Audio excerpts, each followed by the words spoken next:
प्रतिवर्ष मार्च 8 तारिख दिन आमे पालन करिथाउ अंतर्जातीय महिला दिवस। एही दिन महिला मानकर सम्मान, समान अधिकार एवं सफलता को उत्पादन करिबार नारी हेउछंती जणे माँ, जणे भौणी, जणे स्त्री, जणे संगिनी एवं समाजर निर्माता। से घर को हेउ कि कार्यक्षेत्र सबुठी निज दक्षता एवं साहस रे सफलता हासिल करुछ। आजिर नारी माने डाक्तर, वैज्ञानिक, शिक्षक, पुलिस, खेलाड़ी और नेतृत्व रे देश को आगु को नेउछंती। किंतु आज मध्य अनेक स्थान रे नारी माने अनेक चैलेंज और असम्मानतार सम्मुखीन हेउछंती।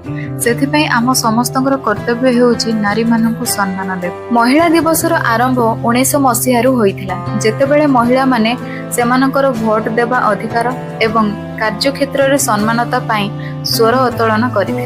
श्रीमती द्रौपदी मुर्मू ओडिशार जणे साधारण गाँव आसी देशर राष्ट्रपति हेबा पर्यंत तांकर यात्रा समस्तଙ୍କ ପାଇଁ एक बड़ प्रेरणा। नंदिनी शतपथी ओडिशार प्रथम महिला मुख्यमंत्री जी शासन क्षेत्र रे नारीर दक्षता प्रमाणित करथिले। श्रावणी नंद और दुती चांद क्रीड़ा जगत रे ओडिशार नाम विश्व दरबार रे पहुंचाइछंती। एही सफल महिला माने प्रमाण करि दैछंती जे जदि सुजोग मिले नारी आकाशरू पृथ्वी पर्यंत सबुठी विजय लाभ करिपारिबे। स्वामी विवेकानंद कहि जाइथिले, जेउ परिवार बा जेउ देश रे नारी माननको सम्मान दिया जाय नाही, सेही परिवार बा सेही देश केबे भी उन्नति करिपारिबो नाही। तो आसंतु अंतर्जातीय महिला दिवस पालन करबा सहित आमे शपथ नेबा सबु नारी माननको यथार्थ सम्मान देबा।